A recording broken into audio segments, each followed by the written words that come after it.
والشجر يسجدان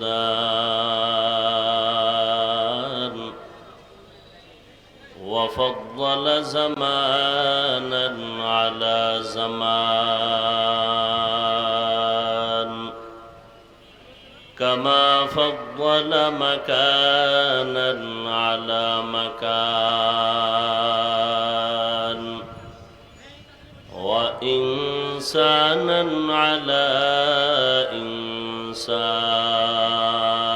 إنسان ونشهد أن لا إله إلا الله وحده لا شريك له لا ضد له ولا ند له ولا مثل له ونشهد أن سيدنا وسندنا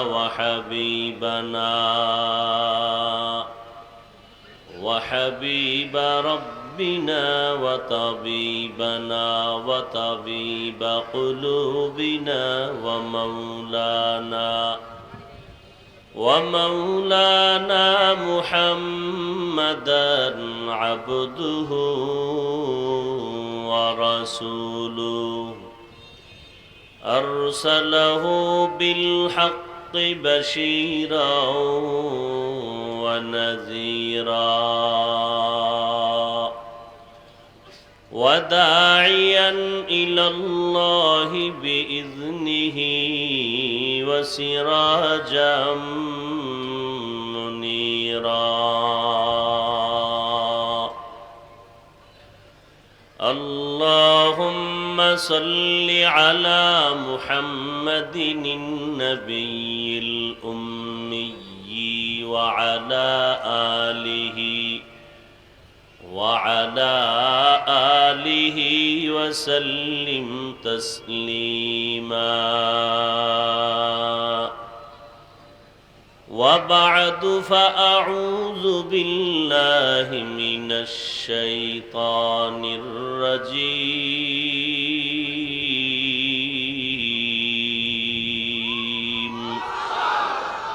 بسم الله الرحمن الرحيم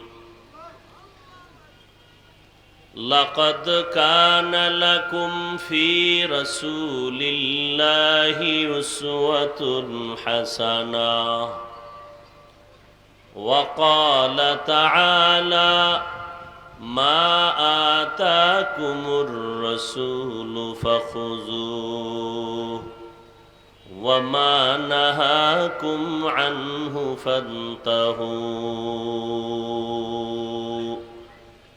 وقال النبي صلى الله عليه وآله وسلم تركت فيكم أمرين لن تضلوا ما تمسكتم بهما كتاب الله وسنة رسوله أو كما قال النبي عليه الصلاة والسلام صدق الله مولانا العظيم وصدق رسوله النبي الأمي الكريم ونحن على ذلك من الشاهدين والشاكرين والذاكرين والحمد لله رب العالمين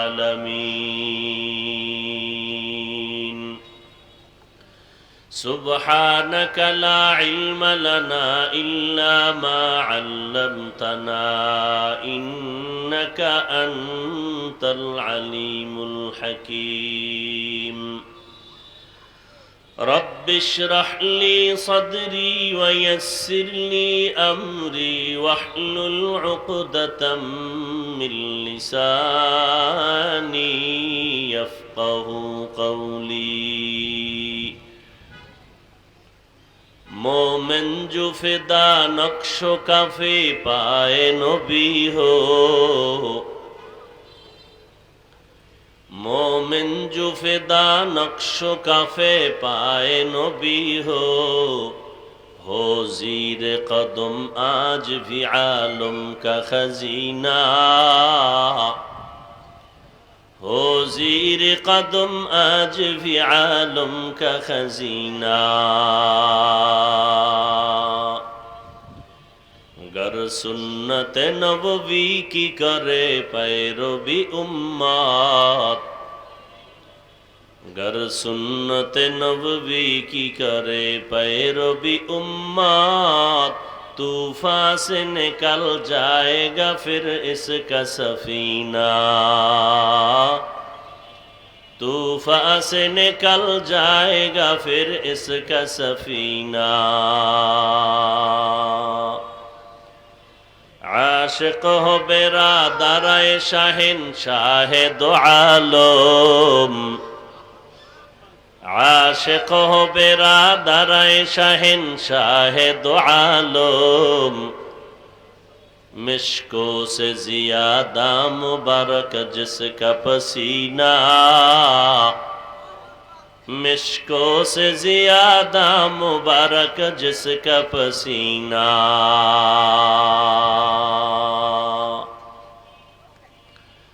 আহলে সুন্নাত ওয়াল জামাত পরিষদ নারায়ণগঞ্জ জেলা শাখার উদ্যোগে আয়োজিত সিরাতুন নবী সাল্লাল্লাহু আলাইহি ওয়া আলিহি ওয়াসাল্লাম সম্মেলন 28 সেপ্টেম্বর 2023 নারায়ণগঞ্জ কেন্দ্রীয় ঈদগাহ ময়দানে আয়োজিত মহতি এ মাহফিলে উপস্থিত মুহতারাম সম্মানিত সভাপতি হযরতুল আল্লাহ মুফতি ইহতেশামুল হক কাসেমি উজানি দামাত বারাকাতুহুম, প্রধান অতিথি আলহাজ তানবীর আহমদ টিটু, পরিচালক বাংলাদেশ ক্রিকেট বোর্ড, অন্যান্য অতিথিবৃন্দ, হযরত উলামায়ে কেরাম, প্রত্যন্ত অঞ্চল থেকে আগত আল্লাহ পাকের আশিকিন, জাকিরিন, শাকিরিন, মুহিব্বিন, মুরব্বিয়ান এজম, কলিজার টুকরা আমার সমবয়সী যুবক বন্ধুগণ, স্নেহের ছোট ভাই, পর্দার আড়ালে মাইকের আওয়াজ শ্রবণরতা সম্মানিত মা ও বোনেরা, আল্লাহ পাকের দরবারে শুকর যে রব্বুল আলামিন এই ফিতনার যুগে মুসলমানের ইমানের কঠিন হালাতের এই মুহূর্তে লাখো লাখো মানুষের মধ্য থেকে বাছাই করে আমাদেরকে এই পৃথিবীর শ্রেষ্ঠ মজলিস বেহেশতের বাগানে আশা ও বসার তৌফিক দান করেছেন। নিয়ামতের শুকর আদায়ার্থে সকলেই পড়ি আলহামদুলিল্লাহ। দরুদ ও সালাম সৈয়দুল মুরসালিন, রাহমাতুল লিল আলামিন, শফিউল মুজনিবিন, খাতামুন নবিয়্যিন, সৈয়দুস সাকালাইন, ইমামুল মুরসালিন, শফিয়ে আযম, रसूल अकरम, रहमत आलम, नबीउल अरब वल आजम, हबीब किबरिया, अशरफुल अंबिया, सय्यदुल अंबिया, शफीए महशर, साक़िए कौसर, आक़ाए नामदार, मदीना का ताजदार, आफताब नबूवत, फ़ख्र मौजूदात, सय्यदुल मखलूक़ात, हज़रत मुहम्मदुर रसूलुल्लाह सल्लल्लाहु अलैहि व आलिहि वसल्लमेर উপর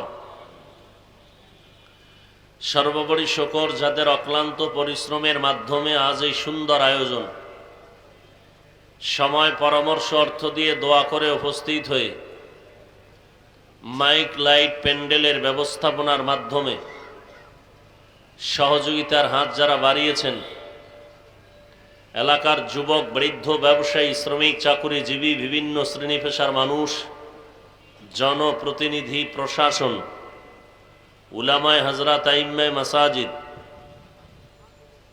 বিশেষ করে নারায়ণগঞ্জের ওলামায়ে হযরত,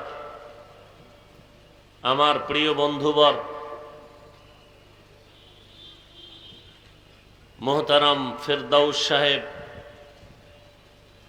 মোহতারাম আনিস আনসারী সাহেব, মোহতারাম কামাল উদ্দিন দাইমি সাহেব সহ অনেক ওলামায়ে কেরাম, যাদের অক্লান্ত পরিশ্রম এর মেহনতের ফলে আজ এই সুন্দর আয়োজন। আল্লাহ পাক ওলামায়ে কেরামদের এই কাফেলাকে কিয়ামত পর্যন্ত দ্বীনের উপরে হকের আওয়াজকে বুলন্দ করে, উম্মতকে সতর্ক করে বাতিলের মোকাবেলায় কায়েম ও দায়েম থাকার তৌফিক দান করেন। দীর্ঘ সময় আপনারা হযরত উলামায়ে কেরামদের পবিত্র জবানে দিক নির্দেশনামূলক আলোচনা কোরআন সুন্নাহ ভিত্তিক শুনেছেন। দেশের শীর্ষস্থানীয় হযরত উলামায়ে কেরাম আলোচনা করেছেন। বিশেষ করে আমার আগে যিনি বয়ান করেছেন, হাজারো লাখো আলিমের উস্তাজ, উস্তাজুল আসাতিজা, পীরে কামেল শাইখুল হাদিস হযরতুল আল্লাম মুফতি মিজানুর রহমান সাঈদ দামাত বারাকাতুহুম অত্যন্ত কোরআন সুন্নাহ ভিত্তিক তথ্যবহুল আলোচনা করেছেন। অন্যান্য ওলামায়ে কেরামরাও আলোচনা করেছেন। পরিশেষে আমি আপনাদের দোয়া নেওয়ার আশায় সংক্ষিপ্ত আলোচনা রাখার নিয়তে কোরআনে হাকিমের দুই জায়গা থেকে দুই টুকরো আয়াতের অংশ তিলাওয়াত করেছি। রাসূল আরবি সাল্লাল্লাহু আলাইহি ওয়া আলিহি ওয়াসাল্লামের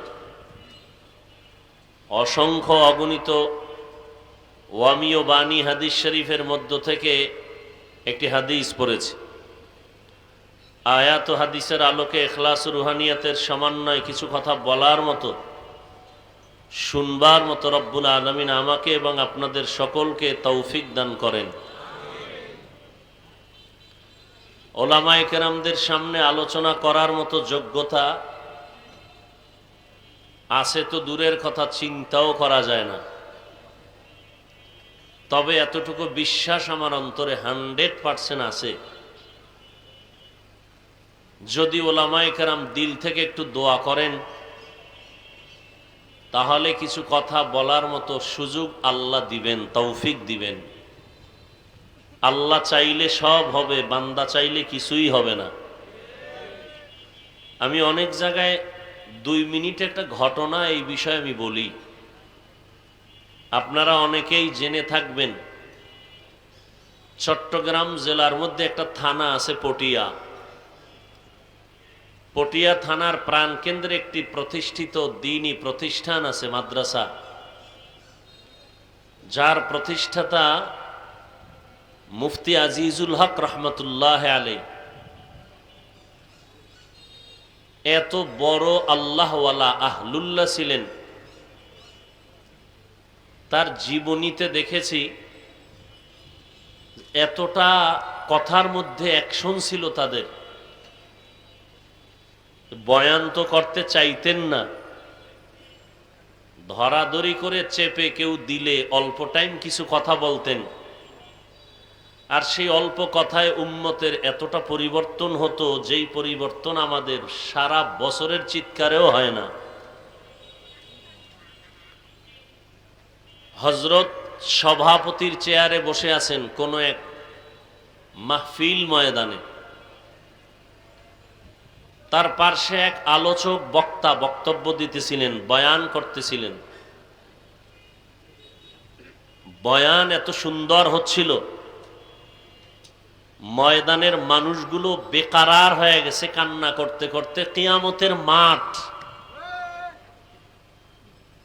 খুব খেয়াল করবেন কথাটা।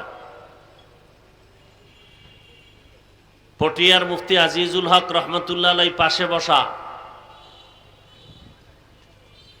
বয়ানের হালাত দেখে হুজুর বললেন, একটু মাইক আমার হাতে দেন।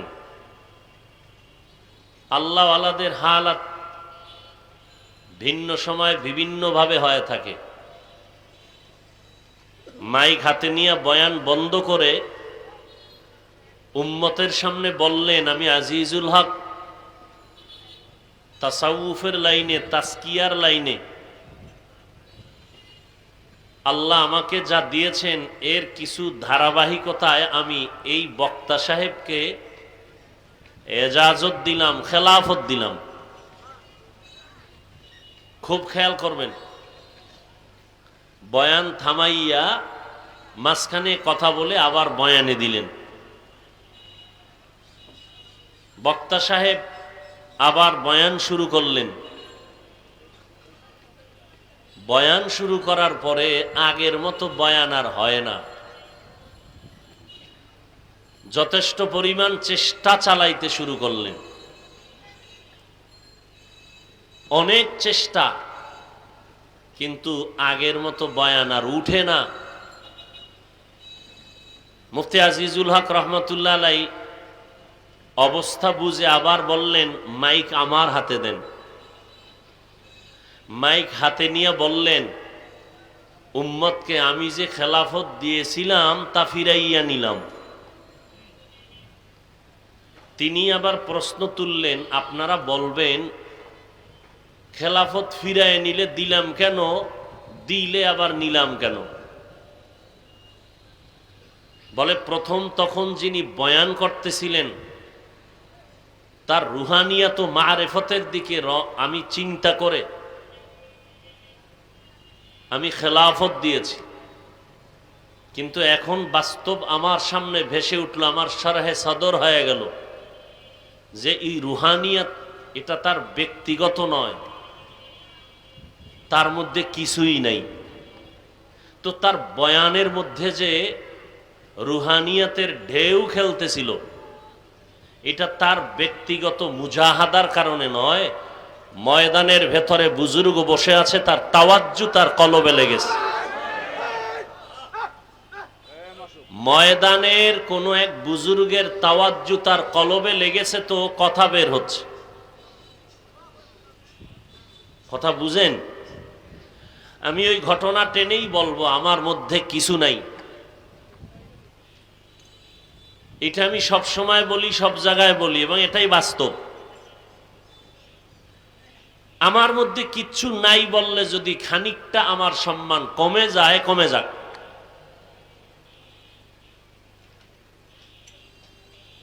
বাকি আপনাদের দোয়া থাকলে কিছু কথা বলা যাবে, তৌফিক দিবেন কে?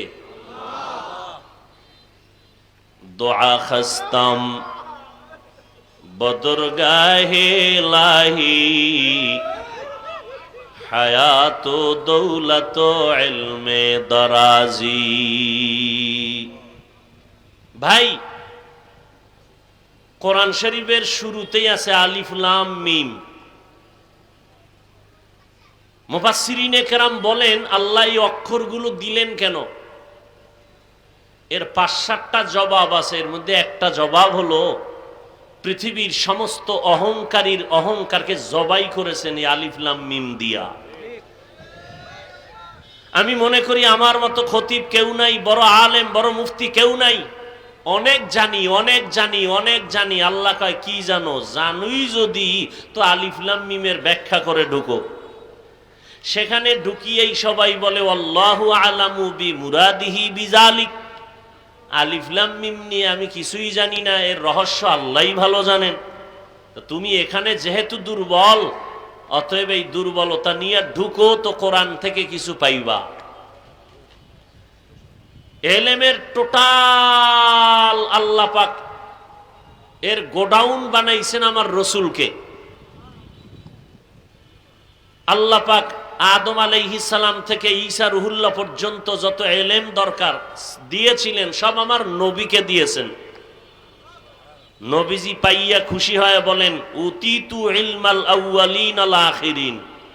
আল্লাহ আমাকে আউয়াল ও আখিরের এলেম দিয়ে দিছেন, আমি খুশি। আল্লাহ বলেন, আপনি তো খুশি, ঠিক আছে। আমার পকেটে 1,00,000 টাকা আছে, একজনে আমার কাছে 5,000 টাকা চাইলো, আমি 1,00,000 টাকা থেকে 10,000 দিয়ে দিলাম। চাইলো কত? দিলাম কত? খুশি না বেজা? খুশির ঠেলায় লাভ দিয়ে লঙ্গি ছিঁড়ে ফেলছে। এত খুশি, চাইলাম 5, দিল 10, অনেক দিয়েছে। আমি বললাম আমার পকেটে যেই পরিমাণ টাকা আছে সেই হিসাবে কিছুই দিই নাই। নবী বলেন অনেক পেয়েছি। আল্লাহ বলেন মা উতিতুম মিনাল ইলমি ইল্লা কলিলা, আমি মাওলার কাছে যে এলেমের ভান্ডার আছে তার থেকে আমি কিছুই দিই নাই, সামান্য দিয়েছি। বাকি আমি জমা রেখেছি, দিব ফাঁকে ফাঁকে, যে চাইবে। আপনিও চাইবেন দিব। কেমনে চাইবেন? কুর রব্বি জিদনি ইলমা, আপনি চাইতে থাকেন, আমি দিতে থাকব। যারা চাইছেন তারা পাইছেন। হাজী এমদাদুল্লাহ মুহাজিরে মক্কি রহমাতুল্লাহ আলাইহি দিয়ে দিছেন। জাহেরি এলেম থেকে বাতিনি ভাবে আল্লাহ অনেক দিয়েছেন। যাই হোক, বর্তমান রবিউল আউয়াল মাস, এই রবিউল আউয়ালের কোন এক বছর রসুল এসেছিলেন দুনিয়াতে, রবিউল আউয়ালেই রসুল বিদায় নিয়েছিলেন। মাঝখানে সময় কাটলো কত বছর? জবান খুলে কথা বলেন। 63 বছর। রবিউল আউয়ালে আসছেন, রবিউল আউয়ালে বিদায় নিছেন, মাঝখানে সময় কাটলো 13 বছর, 63 বছর। আশাটাকে মিলাদুন নবী বলা হয়, রসুলের চলে যাওয়াটাকে ওয়াফাতুন নবী বলা হয়, মাঝখানের টোটাল জীবনটাকে সিরাতুন নবী বলা হয়। কেউ বা শব্দ আর একটা উচ্চারণ করেন দাওয়াতুন নবী। তর্ক বিতর্কের কথা বাদ, এই তিনটা চারটা যে শব্দ আমি বললাম, মিলাদুন নবী, ওয়াফাতুন নবী, সিরাতুন নবী, দাওয়াতুন নবী, এই শব্দগুলো শুধুমাত্র কেবলমাত্র আমার রসুলের শানের শব্দ। রসুলের এই শানের শব্দগুলো নিয়ে যদি কেউ বাঁকা তেরা কথা বলে, তার ঈমান বাঁকা হয়ে যাবে। রসুলের এই শানের শব্দগুলোকে সম্মানের নজরে দেখতে হবে। বাকি হলো রবিউল আউয়ালে আমাদের করণীয় কি? তর্ক বিতর্ক নয়। রসুল দুনিয়াতে এসেছেন, আবার বিদায় নিয়েছেন। আমাদের জানার দরকার রসুল আসলেন কেন আর বিদায় নিয়ে চলে গেলেন কেন? নবী কি নিয়ে আসলেন আর কি রেখে চলে গেলেন? আমাদের সেখান থেকে নেওয়ার কি আছে? আল্লাহ পাক কোরআনে সেই কথাই বলেন, মা আতাকুমুর রাসূলু ফাখুযুহু ওয়া মা নাহাকুম আনহু ফান্তাহু। হে দুনিয়ার মানুষ, আমার রসুল তোমাদের কাছে যা নিয়ে আসছেন তা গ্রহণ করো, আঁকড়ে ধরো। যা থেকে নিষেধ করেছেন তার থেকে নিজেকে ফিরাইয়া রাখো, বিরত রাখো। কি নিয়ে আসছেন তার সংক্ষেপ জবাব হলো আল্লাহর রসুল উত্তম আদর্শ নিয়ে আসছেন। কি রেখে চলে গেছেন তার জবাব হলো রসুল দুইটা জিনিস রেখে চলে গেছেন। উত্তম আদর্শের ব্যাপারে আল্লাহ বলেন, লাকাদ কানা লাকুম ফি রাসূলিল্লাহি উসওয়াতুন হাসানাহ। হে দুনিয়ার মানুষ, তোমাদের জন্য আমার রসুলের মধ্যে রয়েছে উত্তম আদর্শ। দুই জিনিস রেখে গেলেন, নবী চ্যালেঞ্জ দিয়ে গেলেন, এই দুই জিনিস যদি আঁকড়াইয়া ধরো, জীবনে সম্মান কমবে না, ইজ্জত নষ্ট হবে না, ঈমান নষ্ট হবে না। দুই জিনিসের এক হলো কোরআন, আর এক হলো রসুলের সুন্নত। এ আমার আয়াত আর হাদিসের তরজমা। আলোচনার বিষয় হলো সংক্ষেপ দুই কথা, নবী কি নিয়ে আসছেন, কি রেখে গেছেন, আমাদের করণীয় কি। সারাদিন তসবিহ নিয়ে চিল্লাইলেন, দরুদ পড়লেন, নামাজ পড়লেন না। এই চাপাবাজির কোনো মানি নাই। তসবিহ একটা হাতে নিয়ে আল্লাহর নেয়ামতের শুকর আদায় করলেন। আরে বিশাল আসমান জমিন আমারে আল্লাহ বানাইছেন, আলহামদুলিল্লাহ আলহামদুলিল্লাহ বলে তসবিহ পড়া শুরু করলেন। দৈনিক 1000 বার, 100 বার শেষ হইলেই একটা বিড়ি টান। এই শুকরের কোনো মানি নাই। রবিউল আউয়াল আমাদেরকে বার্তা দেয়, রসুলের রেখে যাওয়া জিনিসকে আঁকড়াইয়া ধরো, নবী যা নিয়ে আসছেন তা গ্রহণ করো। উত্তম আদর্শ নিয়ে আসছেন কোন সময়? যেই সময় মক্কার মানুষ ছিল সৃষ্টির নিকৃষ্ট খারাপ। খারাপের কি পরিমাণ খারাপ, বলে তারা নারীদেরকে পছন্দ করে না, এই এক খারাপ। বিধবা নারীদেরকে সমাজের বোঝা মনে করে, আবার কন্যা সন্তানদেরকে অপছন্দ করে। কোনো বাবা কন্যা হলেই মাথা নত করে সমাজে মাথা উঁচু করে না। অনেক বাবা কন্যা পেয়ে লজ্জায় দাফন করে ফেলে জ্যান্ত। নারী আর পুরুষ উলঙ্গ হয়ে বাইতুল্লাহ তাওয়াফ করে। ওই সময় রসুল আসলেন উত্তম আদর্শ নিয়া। রসুলের আদর্শ কেমন উত্তম, আমি এক কথায় জবাব দেই, দুনিয়ার সবার আদর্শ না পাক, রহমতের নবীর আদর্শই হলো পাক।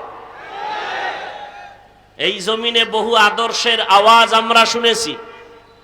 আব্রাহাম লিঙ্কনের আদর্শ, মাও সেতুনের আদর্শ, লেনিনের আদর্শ, কালমার্সের আদর্শ, এক কথায় সব আদর্শ না পাক, রহমাতুল্লিল আলামিনের আদর্শই কি? ইমামুল আউয়ালিন আল আখিরিন বহরে সাদকা রহমাতাল লিল আলামিন সাইয়্যিদুল কাউনাইন খাতমুল মুরসালিন আখির আমদ বুদে ফখরুল আউয়ালিন। কেমন মায়ার নবী, কেমন আদর্শ নিয়ে আবির্ভূত হলেন। দুনিয়ার সমস্ত মানুষের আদর্শগুলো নাপাক, একমাত্র আপনার আমার নবী রহমাতুল লিল আলামিনের আদর্শই হলো পাক। অন্য মানুষের আদর্শ কেন নাপাক? এর কারণ পুরা মানুষটাই হলো নাপাক। মানুষ, তার দেমাগ বড় নাপাক, বান্দার খানা দানাও বড় নাপাক। নামাজ নাই, রোজা নাই, পর্দা নাই, হালাল হারামের ভেদাভেদ নাই।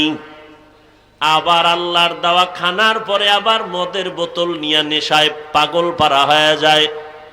এমন মানুষগুলো যদি মাইকের সামনে দাঁড়ায় কয় আমাদের চরিত্র ফুলের মতো পবিত্র, এদের মতো ধোঁকাবাজ এই জমিনে আর কেউ নাই।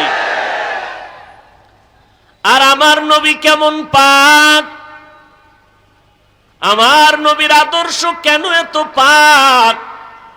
কারণ আমার নবী, তার শরীর পাক। আমার নবী ঘাম মুবারক, আম্মা জান আয়েশা রাদিয়াল্লাহু আনহা বলেন, নবীজির ঘাম বোতলের মধ্যে ভরে রাখতাম। আমরা বড় বড় অনুষ্ঠানে নবীর ঘাম মুবারক আমরা আতর হিসাবে ব্যবহার করতাম। রহমতের নবী 63 বছর হায়াত। জীবনী তালাশ করো, একটা মিথ্যা কথা আমার নবী জীবনে বলেন নাই। এমন একজন নেতার নাম কও যেই নেতার হায়াতে মিথ্যা নাই। এমন একজন মনীষীর নাম বলো যেই মনীষী মিথ্যা বলে না। বরং আল্লাহর বান্দারা মিথ্যা না বললে তাদের চাকরি ও ব্যবসা চলে না। আমার নবী এমন সত্যবাদী নবী, দুশ্মনেরা পর্যন্ত আল আমিন উপাধি দিল। যদিও নবীরে গালি দেয়, গোপনে নবীর কাছে আমানতের মাল রাখে। মুহাম্মদ যতই বিরোধিতা করি আমাদের মাল নষ্ট করবে না, আমানতের খেয়ানত করবে না। আমার নবী এতটাই পাক, আমার নবীর শরীর মোবারকে মশা মশি পড়া হারাম। সূর্যের গরম নবীরে কষ্ট দেয় না, মেঘের খণ্ড নবীরে ছায়া দান করে। আমার নবী রাস্তা দিয়া চলছেন, রাস্তার দুপার্শ্বের গাছ নত হইয়া নবীরে সালাম জানায়। জঙ্গলের হরিণেরা, পশু পাখি আমার নবীরে সালাম দেয়। আমার কে যায় ওই জায়গায় যেখানে নবীর কদম পড়ে, দীর্ঘদিন ওই জায়গা থেকে মেশকের ঘেরান আসতে থাকে। সেই নবীর উম্মত আমরা। আল্লাহর নবীকে আল্লাহ এমন উত্তম আদর্শ দিয়ে পাঠাইলেন, জমিনের মধ্যে উত্তম আদর্শ যখন মানুষ গ্রহণ করতে আরম্ভ করলো, মক্কার মানুষ এত দামি হয়ে গেল। আল্লাহ তাআলা ইন্তেকালের আগে জান্নাতের সুসংবাদ দিয়ে দিলেন 10 জন সাহাবাদেরকে। অন্য সাহাবায়ে কেরামদের ব্যাপারে আল্লাহ বললেন রাদিয়াল্লাহু আনহুম ওয়া রাদু আন। নবীর আদর্শ গ্রহণ করার কারণে 10 বছরের বয়সের সন্তান হযরত আলী আমার নবীর হাতে কালেমা পড়া শুরু করলেন। আমার নবী অল্প টাইমে গোটা দুনিয়াটাকে আলোকিত করে ফেললেন।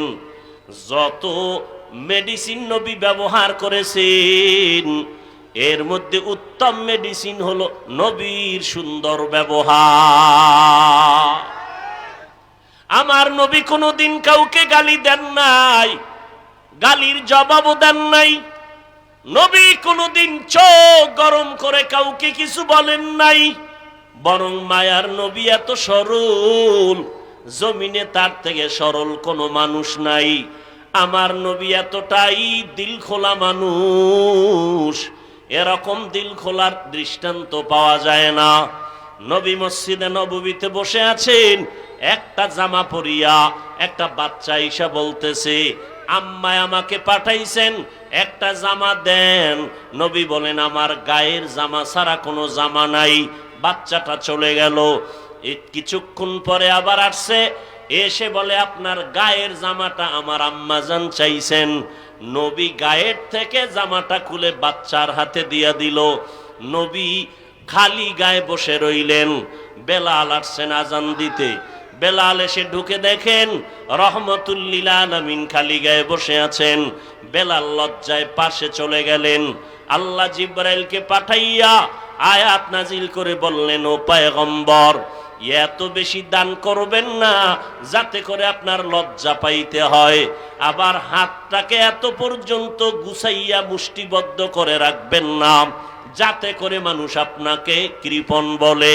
এরে নবীর উম্মতের দল, মায়ার নবীর কোনো তুলনা নাই, যে নবীর কোনো গুনাহ নাই, যে নবীর সামনে পিছনে কোনো গুনাহ নাই। আল্লাহ বলেন ইন্না ফাতাহনা লাকা ফাতহাম মুবিনা লিয়াগফিরা লাকাল্লাহু মা তাকাদ্দামা মিন যামবিক ওয়া মা তাআখার ওয়া ইউতিম্মা নি'মাতাহু আলাইকা ওয়া ইয়াহদিয়াকা সিরাতাম মুস্তাকিমা। নবীর আদর্শ এত সুন্দর।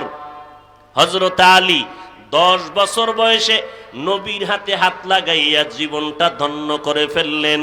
কেমন ধন্য! হযরত আলী দোয়া করেন আমার নবীর সোহবতে গিয়া এতটা দামি হয়ে গেল। মদিনার নবী দোয়া করলেন আনা দারুল হিকমা ওয়া আলিউন বাবুহা, আমি মুহাম্মদ হলাম ইলম ও হিকমতের ঘর, আর ইলম ও হিকমতের ঘরের দরজা হলো আলী। আল্লাহর নবীর দোয়ার কারণে আল্লাহ আলীর এত ইলম দান করেছেন। আল্লাহর নবী এক সময় আলীর জন্য এই পরিমাণ দোয়া করলেন। খেলাফতের চেয়ারে হযরত ওমর বসে আছেন। এক আল্লাহর বান্দি এসে হাজির হলো আদালতে। আলী পাশে বসে আছেন। মহিলা ঈশা ডাক দিয়া কয় খলিফাতুল মুসলিমিন, আপনি ইনসাফের বিচার করেন। আমি বড় অপরাধী, আমি একটা জেনাকারিনী মহিলা, আমার গর্ভের মধ্যে একটা অবৈধ বাচ্চা আছে। আপনি আমার বিচারটা দুনিয়ায় করে দেন, কারণ আমি দুনিয়ার বিচার সহ্য করতে পারবো, জাহান্নামের আযাব সহ্য করা সম্ভব হবে না রে ও খলিফাতুল মুসলিমিন।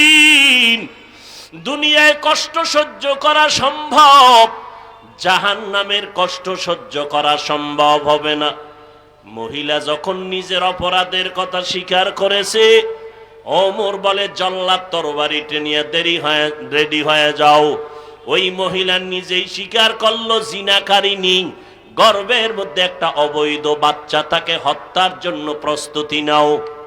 যখন জল্লাদ রেডি হয়ে গেল, পার্শ্বের থেকে হযরত আলী ডেকে বলতেছেন খলিফাতুল মুসলিমিন, একটু ভেবে চিন্তে কথা বলবেন। বলে বলো আলী কি? বলে বিচারটা এখন করা যাবে না, কারণ নিজে মহিলা অপরাধ স্বীকার করেছে, মহিলা জিনাকারিনী, মহিলার অপরাধ আছে, বিচার করবেন, কিন্তু গর্ভের বাচ্চার তো কোনো অপরাধ নাই। তাহলে আপনি বাচ্চার উপরে কেন এই অত্যাচারের আদেশ দিবেন? ওমরে ফারুক খলিফাতুল মুসলিমিন ডেকে বলে, আলী আপনিই ফয়সালাটা দিলে অনেক ভালো হয়। হযরত আলী ফয়সালা দিলেন, এরে আম্মা যান, নিরাপদে আপনি বাড়িতে চলে যান। বাড়িতে যাইয়া নির্দ্বিধায় জীবন যাপন করবেন, খানা খাবেন, বাচ্চাটা দুনিয়াতে আসার ব্যবস্থা করবেন। যেদিন বাচ্চা ভূমিষ্ঠ হবে, বাচ্চাটাকে আরামে লালন পালনের ব্যবস্থা করবেন। বাচ্চা লালন পালন করে বড় বানাবেন, কোনো পেরেশানি মাথায় নিবেন না। বাচ্চা যখন নিজের পায়ে দাঁড়াইয়া কামাই রুজি করতে পারবে, ওই সময় আপনি আসবেন আদালতে, তখন আপনার বিচার হবে, বাচ্চার উপরে জুলুম করা হবে না। হযরত আলী এই ফয়সালাটা দিতে দেরি। ওমরে ফারুক দেখে বলেন, লাউলা আলিউল্লাহ হালাকা উমার, আজকে যদি আলী আমার পার্শ্বে না থাকতো, আমি ওমর না জানি ধ্বংস হয়ে যাইতাম। এলমেরা জাজো করদান বেহিসাব, খলকে রাদাদান জওয়াবে বাসওয়াব, হক না দারদ দোস্তে খলকা জারেরা, নিস্তে ই খসলতে একে দিনদারেরা। ভাইরা আমার, রবিউল আউয়ালে নবী উত্তম আদর্শ নিয়ে জমিনের মধ্যে আবির্ভূত হলেন। এ নবীর আশিক, আমার নবী রবিউল আউয়াল, শুধু রবিউল আউয়াল না, আমার নবী 12টা মাসের মধ্যে যতদিন সোমবার ছিল, বৃহস্পতিবার ছিল, নবী রোজা রেখেছেন। সাহাবায়ে কেরাম, নবীর আশিকরা, নবীর থেকে আমল পেয়ে তারা আমল করেছেন। নবীকে প্রশ্ন করা হয়েছিল, নবী সোমবার দিন রোজা রাখেন কেন? নবী বলেন, 2 কারণে রোজা রাখি। এক কারণ, আল্লাহ কোরআন নাজিল করেছেন, যেই দিন সূচনা করেছিলেন ওই দিনটা ছিল সোমবার, আমি রোজা রাখার মাধ্যমে তার শুকর আদায় করি। দুনিয়াতে আমি যেদিন আসছি ওই দিনটা ছিল সোমবার, আমি রোজা রাখার মাধ্যমে আমি মিলাদুন নবীর শুকর আদায় করি। ও নবীর উম্মতের দল, আমার মায়ার নবীর শুকর যদি আদায় করতে চাও, নবীর আদর্শের বাহিরে গিয়া কোনো আদর্শ পালন হবে না। তুকু যাও সুন্নতে আহমদ কুজা বা মুহাম্মদ কে বুয়াদ নিসবতরা কারে শয়তা মিকুনি নামত বলি গরওয়ালি ইনস্ত নানত বরওয়ালি মান আহাব্বা সুন্নতি কওলে রসুল মজদায়ে কানা মাই হাম কুন কবুল। রহমাতুল লিল আলামিনের আদর্শ পেয়ে আলীর দাম বেড়ে গেল, আবু বকরের দাম বেড়ে গেল, ওমরের দাম বেড়ে গেল। 39 জন মুসলমান নবীর ব্যবহারে কালেমা পড়লেন, 11 জন নারী মুসলমান, 39 জন পুরুষ মুসলমান। নবী গোপনে গোপনে দাওয়াতের কাজ করেন, আজান জোরে দেন না, নামাজ জোরে লোকালয়ে পড়েন না। 39 জন মুসলমান ইতিমধ্যেই জুলুমের স্টিম রোলার দাউ দাউ করে জ্বলে উঠল। আবু জাহাল ঘোষণা দিল, মুহাম্মদের মাথাটা এনে দাও। ওমর তরবারি নিয়ে দৌড়ায় আমার নবীর গর্দান কাটার জন্য। আল্লাহ তাআলা হেদায়েতের মালা পরায়ে দিলেন। ওমরের মতো বান্দা, 27 বছরের যুবক ওমর আমার নবীর মাথা কাটার জন্য রওয়ানা।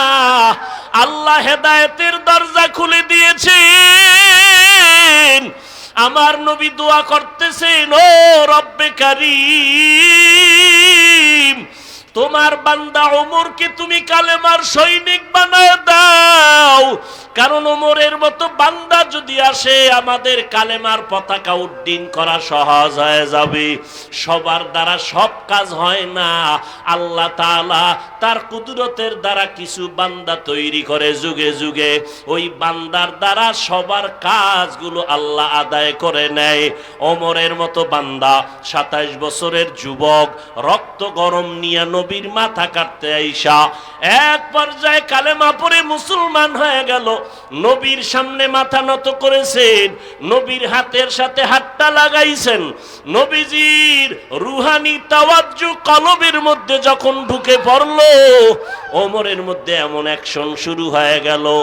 1 মিনিটের মাথায় কালেমার পতাকা নিয়ে ওমর তরবারি নিয়ে হাতিমে কাবায় দাঁড়ায় গেলেন। ওমর দাঁড়াইয়া ডাক দিয়া কয়, ও বেদিন বেঈমান মুহাম্মদের দুশমনেরা কই? এতদিন মুহাম্মদের বিরোধিতা করছো, কোনো বাধা পাও নাই। আজকে আমি ওমর 5 মিনিট আগে মুহাম্মদের দুশমন ছিলাম, এখন আমি মুহাম্মদের আদর্শের পাগল। আমি কালেমার পতাকা গলায় লাগায় দিলাম। যদি কোনো দুশমন থাকো মুহাম্মদের বিরুদ্ধে, কারো কাছে যাওয়ার দরকার নাই, ওমরের সামনে দাঁড়ায় যাও, ওমরের তরবারি তোমার ফয়সালা করে দিবি। ভাইরা আমার, ওমরে ফারুক রাদিয়াল্লাহু তাআলা আন নবীর সোহবতে এত দামি হয়ে গেলেন। অর্ধ জাহানের খলিফা ওমর একা একা চলতেছেন, কোনো সিকিউরিটি গার্ড নাই, বডিগার্ড নাই। দুশমনেরা খুঁজে ওমরের হত্যা করা দরকার। আল্লাহ বলেন, আমি আল্লাহর অর্ডার হলে সম্ভব, না হয় সম্ভব না। ফেরাউন চেয়েছিল মুসা নামের বান্দা জমিনে আসবে না, আল্লাহ চাইছেন মুসা তো আসবেই, ফেরাউনের ঘরে লালন পালন হবে। ফেরাউন ব্যর্থ, আমার আল্লাহর কথাই সঠিকভাবে বাস্তব হয়ে গেল। নমরুদ চাইছিল ইব্রাহিম নামের বান্দা দুনিয়াতে আসবে না, আমার আল্লাহ চাইলেন নমরুদের নাকের ডগায় ইব্রাহিমকে পাঠালেন, তাই হলো। ইব্রাহিম রে দিয়া নমরুদের পতন ঘটাইল। এরে নবীর উম্মতের দল ওমরকে হত্যা করার জন্য তৈয়ার, একা একা পাবে তো হত্যা করবে। আল্লাহ তাআলা বলেন, মুমিন কখনো একা থাকে না, মুমিনের সাথে আমি আল্লাহর কুদরতি ক্ষমতা থাকি। ভাইরা আমার, নবীর আদর্শ ওমরকে এত দামি করে ফেললো। আম্মা জান আয়েশা রাদিয়াল্লাহু আনহা রাহমাতুল লিল আলামিনকে একদিন জিজ্ঞাসা করেন, নবী আপনার সাহাবায়ে কেরামরা আপনার সোহবতে সে ধন্য হলো? বলে হ্যাঁ। ধন্য হওয়ার ভেতরে মর্যাদার দিক থেকে কার সম্মান সবার উপরে? আমলের লাইনে। নবীজি বললেন ওমর সবার উপরে। আম্মা জান চাইছিলেন তার আব্বা আবু বকরের নামটা বলবেন, নবী আবু বকরের নাম বললেন না, ওমরের নাম বললেন। এত পরিমাণ ওমরের মূল্য, আল্লাহর নবী বলেন আকাশের মধ্যে নক্ষত্র যেই পরিমাণ দেখো অগণিত, ওমরের আমলের থেকে আরো বেশি। আম্মা জান বললেন আমার আব্বা জানের খবর কি আবু বকর? আল্লাহর নবী বলেন আবু বকরের কথা তো ভিন্ন আলোচনা। ও আয়েশা, আবু বকরকে আল্লাহ এত মর্যাদা দান করেছেন, আমার সমস্ত মুমিনদের নেক আমল যদি এক পাল্লায় দেওয়া হয়, ওমর আর আবু বকরের আমল যদি ভিন্ন পাল্লায় রাখা হয়, সারা দুনিয়ার মুমিনের আমল থেকে আবু বকরের আমলের পাল্লা ভারী হয়ে যাবে। নবীর সোহবতের কারণে আজ এত দাম। আজ আবু বকরের নাম, ওমরের নাম। এরে নবীর উম্মতের দল, আজকে ঈদগাহ ময়দানে রাত গভীর, এতগুলো মানুষ, দুনিয়ার কোন কোটিপতি যদি বসাইয়া রাখতে চাইতেন, তাদেরকে আনার জন্য ফ্রি গাড়ি দেওয়া লাগতো, ভাড়া দেওয়া লাগতো, লাগতো নি? আসার পরে বসার জন্য ভিআইপি ব্যবস্থা, তাও লাগতো। এরপরে ফাঁকে ফাঁকে নাস্তা খানা দেওয়া লাগতো, বসার বিছানাও উত্তম দেওয়া লাগতো। আবার এতগুলো মানুষকে নিয়ন্ত্রণ করার জন্য বিভিন্ন আইন শৃঙ্খলা বাহিনী লাগতো। কিন্তু আজ ঈদগাহ ময়দানে নজর করে দেখো রে বাবা, হাজার হাজার মুসলমান, কাউকে টাকা দেওয়া হয় নাই, ভাড়া হিসাবে হয়েছে। কি বলেন, হইছে? নাস্তা, বসার বিছানাটাও ভালো না। তাকাইয়া দেখো এই মানুষগুলো কোনো ভিআইপি নন ভিআইপি নাই, কে বড় কে ছোট, কে আলেম কে মূর্খ, সব এক কাতারে বসে গেল, কোনো কষ্ট নাই। নিয়ন্ত্রণের জন্য কোনো পুলিশ নাই, কোনো র্যাব লাগলো না। ও বান্দা, এইগুলো কেমনে সম্ভব? একমাত্র কারণ মদিনার নবীর আদর্শের কারণেই সম্ভব। তুকু যাও সুন্নতে আহমদ কুজা বা মুহাম্মদ কাইবুয়াদ নিসবতরা। নবীর আদর্শের মালা গলায় লাগাও। আজকে নবীর আদর্শের কারণেই আমাদের এত সম্মান এই জমিনের মধ্যে। ও নারায়ণগঞ্জের যুবক, ও বৃদ্ধ বাবাজি, পর্দার আড়ালের আম্মা জানেরা, দুনিয়াটা কিছুই না রে বাবা, আমার নবীর আদর্শের কারণে আজ আমরা সম্মান থেকে লাঞ্ছিত হয়ে যাই নাই। এই জমিনের মধ্যে আল্লাহর নবীর চ্যালেঞ্জ দেওয়া দুই জিনিস যারা আঁকড়ায় ধরবা তাদের সম্মান যাবে না। আজকে দুনিয়াতে যাদের কাছে সুন্নতের আমল আছে, কোরআন আছে, এদের মতো সম্মানের জমিনে বর্তমানেও কেউ নাই। করোনা গেল, মহামারী, স্কুল কলেজ বন্ধ, চাকরিওয়ালার চাকরি বন্ধ, ব্যবসায়ীর ব্যবসা বন্ধ। তাকাইয়া দেখছো রে বাবা, আল্লাহর শুকর, কোরআনওয়ালাদের একটা মাদ্রাসাও বন্ধ হয় নাই। হেফাজতের মালিক কে? এর এলাকার মুসলমান যুবক, নবীর আদর্শের মালাটা গলায় লাগাও। আজকে নবীর জন্য পাগল, কিন্তু এই যে আমাদেরও ময়দানে হাজার হাজার আল্লাহর আশেক, নবীর আশেক বসে আছে, দুঃখ অন্তরে ভরা। এমন আশেক এখানে আছেন, আজকে ফজরের নামাজ পড়ে নাই, জোহর পড়ে নাই, আসর পড়ে নাই, মাগরিব পড়ে নাই, এশাও পড়ে নাই। কি আছে না নাই? নামাজ ছেড়ে দেওয়ার সুযোগ আসেনি? কথা বলেন। নামাজ কয় ওয়াক্ত? আর ওজরে বলেন, শুধু শুক্রবার দিন না প্রতিদিন? কয় প্রতিদিন তো দূরের কথা, জুমার দিন গিয়াও মানুষ ভালো করে নামাজ পড়ে না। আগামীকাল জুমাবার, মসজিদে যাইয়া সব বোঝাই, দোতলা তিনতলা চারতলা সব ছাদ খালি নাই, রাস্তা বন্ধ। কমিটি কয় টাকা দাও, আরো বাড়ানো দরকার। এত মানুষ জুমায় হয়ে গেল, এরা ফজরে কইছিল? এরা সব কাওরান বাজার থেকে আয় না। জুমার নামাজে এত মুসল্লি, এরা ফজরে কই? আবার যে জুমা ঈশা নামাজ পড়লো, পুরা নামাজটাও পড়লো না। খতিব বা ইমাম সাহেব সালাম ফিরানো মাত্র দৌড়, ঠিক নি? অথচ সালামের পরে আরো 4 রাকাত নামাজ পড়া লাগবে, না পড়লে গুনাহ হবে, গুনাহ হবে, গুনাহ হবে। জুমার নামাজ পড়তে আইসাও বান্দা কিছু সওয়াব আর 4 রাকাত নামাজ না পড়িয়া কিছু গুনাহ নিয়ে বাড়ি যায়। এর কারণ শুধু একটা, 5 ওয়াক্ত নামাজ না পড়ার অভিশাপ। নামাজ লাগবে নি? সারাদিন দুরূদ শরীফ পড়লেন, নামাজ পড়লেন না, কোনো লাভ হবে? নবীর আদর্শের মালা গলায় লাগাও। ও ওলামায়ে কেরামদের আমি কিছু বলবো না, ওলামায়ে কেরামের বাহিরে যারা সাধারণ মুসলমান, আজকে নবীর জন্য মিছিল, নবীর মোহাব্বত 1 সেকেন্ডের জন্য কমবে না।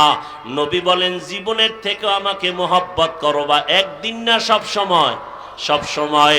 রবিউল আউয়ালের 12 তারিখ শুধু মিছিল দিবা তা না, ওরে মিছিল তো কেউ দেয় নাই। আবু হানিফা দেন নাই, ইমাম বুখারী দিলেন না, ইমাম মুসলিম দিলেন না, মাযহাবের কেউ দিলেন না।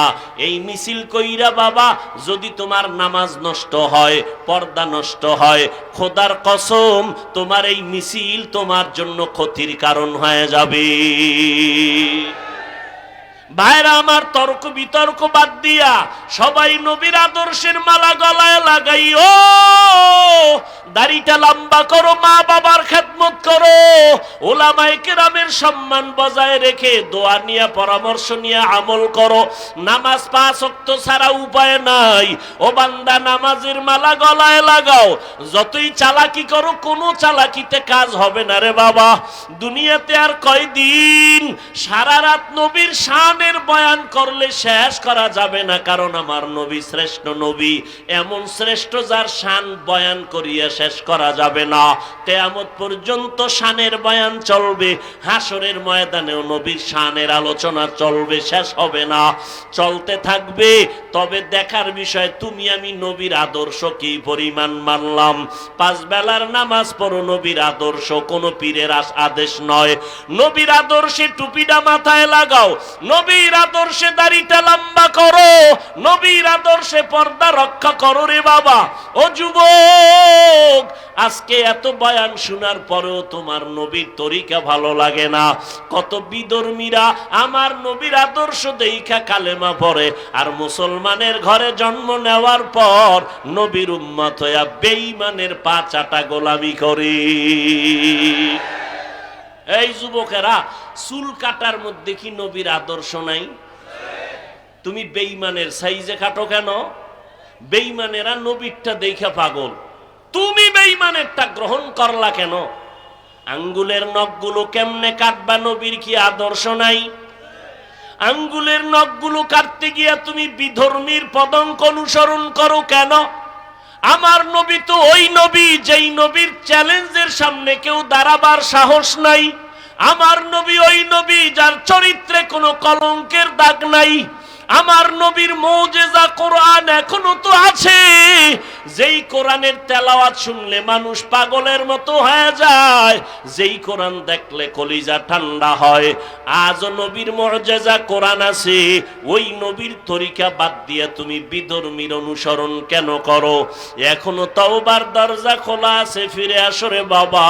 সারা রাত নবীর গুণগান গাইলে লাভ কি হবে যদি ফজর না পড়ো? এখান থেকে মোনাজাত হওয়ার পর অনেকেরে দেখা যায় রাস্তায় বিড়ি টানতে টানতে বাড়ি যাবে, বাসায় গিয়া সারা রাত মোবাইলের দিকে তাকাইয়া কবিরা গুনাহ করবে। ফজরের নামাজ যদি না পড়ো, এই সারা রাতের বয়ান কোনো কাজে লাগবে না। ওগো নবীর উম্মতেরা,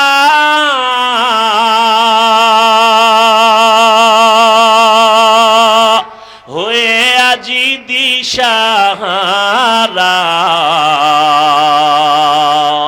কোরআন হাদিসের চলো যখন যাহা চায় মনে, নবী বিনে কে তরবে ফুলসিরাত মিজানে, নবী বিনে কে তরবে ফুলসিরাত মিজানে। এরে নবীর উম্মতের দল, নবীর মুহাব্বত অন্তরে জমা করো। সাহাবী হুযায়ফা রাদিয়াল্লাহু তাআলা কোন এক দুনিয়াদার বাদশার দাওয়াতে গেছেন, খানা খাইতে বসছেন, দস্তারখান বিছাইছেন, খানা পড়ে গেল, উঠাইয়া খাইছেন। দুনিয়াদারেরা কয় এটা কেমন দেখা যায়? হুযায়ফা রাদিয়াল্লাহু আনহু বললেন, আতরুকু সুন্নাত হাবিবি লিহাউলাইল হুমাকা, আমি এই সমস্ত দুনিয়াদার মূর্খদের কারণে আমার বন্ধু আমার হাবিব রহমাতুল লিল আলামিনের সুন্নাত আমি ছাড়তে পারি না। কল্লা দিতে রাজি, সুন্নতের বিরোধিতা করা বরদাস্ত করতে রাজি না। এরে যুবক আল্লাহর গোলাম, রবিউল আউয়াল থেকে যদি তওবা করে টুপি লাগাও, নামাজ পড়ো, পর্দা করো, মা বাবার খেদমত করো, নবীর তরিকা মতো চলো, তো তোমার জন্য রবিউল আউয়ালের আলোচনাটা সার্থক হবে। আর সারা জিন্দেগি নবীর গুণগান যদি গাও, নবীর তরিকায় নামাজ না পড়ো, মা বাবার দোয়া না নিয়ে যদি চলো, মা বাবার সাথে বেয়াদবি করবা, ওলামায়ে কেরামের সাথে বেয়াদবি করবা, আজীবন নবীর শান গাইলেও কোনো ফায়দা হবে না। কারণ এই দুনিয়াতে আমরা আর নবীরে দেখতে পারবো না। নবীরে দেখলে পেটের ক্ষুধা নিবারণ হয়ে যাইতো, নবীর চেহারা মুবারকের দিকে নজর করলে কলিজা ঠান্ডা হয়ে যাইত। ও উম্মতেরা, নবী আর পাইবা না, আবু বকর আর পাইবা না, ওমর পাইবা না, ওসমান আলীর আর পাইবা না। তাদের স্থানে এখন উম্মতের রাহবরি করবেন উলামায়ে আহলে হক। ওই উলামায়ে কেরামদের পাইলে হাতে হাত লাগাইয়া বরকত নিও। উলামাদের থেকে দোয়া নিয়া, পরামর্শ নিয়া আমলের জন্য রেডি হও। ও আল্লাহর বান্দারা, আমরা বয়ান করিয়া নবীর আদর্শ মানতে গিয়া বলি না ব্যবসা ছাড়িয়া দাও, চাকরি ছেড়ে দাও, লেখাপড়া ছেড়ে দাও, স্কুল কলেজ ছেড়ে দাও, একবারও বলি না। বরং ব্যবসায়ী ভাই ব্যবসা করো, কোনো বাধা নাই। চাকরিজীবী চাকরি করো, বাধা নাই। স্কুল কলেজে পড়ুয়া পড়ো, কোনো বাধা নাই। ওখানে থাইকা নবীর তরিকা মেনে চলো, 5 বেলার নামাজ পড়ো, মা বাবার দোয়া নিয়ে চলো, ওলামায়ে কেরামের পরামর্শ নিয়ে আগাও। ডাক্তারি পড়ো, বাধা নাই। ইঞ্জিনিয়ারিং পড়ো, বাধা নাই। ও যুবক, তাকায় দেখো তোমার মতো কত যুবক স্কুল কলেজে পড়ে, 5 ওয়াক্ত নামাজি আছে না নাই? তুমি কেন পারবা না রে বাবা? তোমার মতো কত বান্দা র্যাব, আর্মি, পুলিশ, বিডিআর এর চাকরি করে 5 ওয়াক্ত নামাজ পড়ে, অভাব নাই। নিজের বিবেকটাকে জিজ্ঞাসা করো, কেন পারবা না রে বাবা? ও পর্দার আড়ালের আম্মা জান, আপনাদের জীবন কত ধন্য। আপনারা নবীদের মায়ের মতো মা, সাহাবায়ে কেরামদের মায়ের মতো মা, আপনারা আবু বকরের মায়ের মতো মা, আপনারা আলেম হাফেজদের মায়ের মতো মা, আপনারা আম্মা জান আয়েশা রাদিয়াল্লাহু আনহার মতো ধন্য নারী, আপনারা খাদিজা রাদিয়াল্লাহু আনহার মতো ধন্য নারী, আপনারা ফাতেমা রাদিয়াল্লাহু তাআলা আনহার মতো বড় দামি নারী। আপনাদের মাধ্যমে নেককার সন্তান আদর্শ নিয়ে দুনিয়াকে আলোকিত করেছে। এরে আম্মা জানেরা, আপনার সন্তানটাকে 5 ওয়াক্ত নামাজি বানাবেন, ডাক্তার বানাবেন, বাধা নাই। আপনার সন্তানকে ইঞ্জিনিয়ার বানাবেন, বাধা নাই। আপনার সন্তানটাকে প্রফেসর বানাবেন, কোনো বাধা নাই। তবে দাবি একটা, আপনার সন্তানকে বেয়াদব বানাবেন না। আপনার সন্তান ডাক্তার হবে, আপনার সন্তান ইঞ্জিনিয়ার হবে, বাধা নাই। তবে সাবধান, আপনার সন্তান যেন বেয়াদব না হয়, সন্তানের আচরণে আলেমরা যেন কষ্ট না পায়, আপনার সন্তানের ব্যবহারে মা বাবা যেন কষ্ট না পায়, আপনার সন্তানের আচরণে কোন বন্ধু বান্ধব যেন কষ্ট না পায়। আদর্শওয়ালা সন্তান দুনিয়াতে রেখে যাবেন। পর্দার আড়ালের আম্মা জান বলবেন, হুজুর আমাদের করণীয় কি? মা বাবার মধ্যে সন্তান ভালো বানানোর ক্ষেত্রে মায়ের অবদান সব থেকে বেশি। ওসি সাহেবের ব্যবহার ভালো, এসপি সাহেবের ব্যবহার ভালো, ডিসি সাহেবের ব্যবহার ভালো, চেয়ারম্যানের ব্যবহার ভালো। আল্লাহর কসম করে বলি, এটা তাদের ব্যক্তিগত বাহাদুরি নাম। যত ভালো দেখা যায় সব হলো মায়ের অবদান। মায়ের আদর্শের কারণে সন্তানের আখলাক চরিত্র ভালো। এই জন্য নবীজি বলেছেন, ও দুনিয়ার নারীরা, দুনিয়ার মধ্যে তোমাদের মতো শ্রেষ্ঠ সম্পদ আর কেউ নাই, নেককারিনী নারীরা। এরে পর্দার আড়ালের আম্মা জান, স্বামীর মাল হেফাজত করবেন, সন্তানগুলো আদর্শওয়ালা নামাজি বানাবেন। আপনার সন্তান ডাক্তার হবে, ইঞ্জিনিয়ার হবে, সবার থেকে দোয়া পাবে।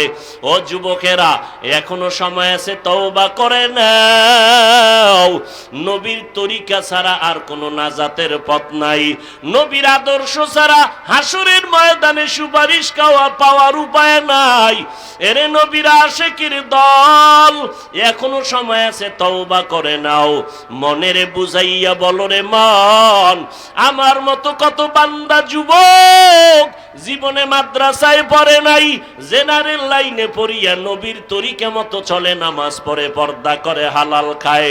আমি কেন পারবো না? ও আল্লাহ, তুমি আমাকে তৌফিক দান করো। আল্লাহর কাছে তৌফিক চাও, তওবা করো। কারণ এই দুনিয়া কিছুই না, চোখের সামনে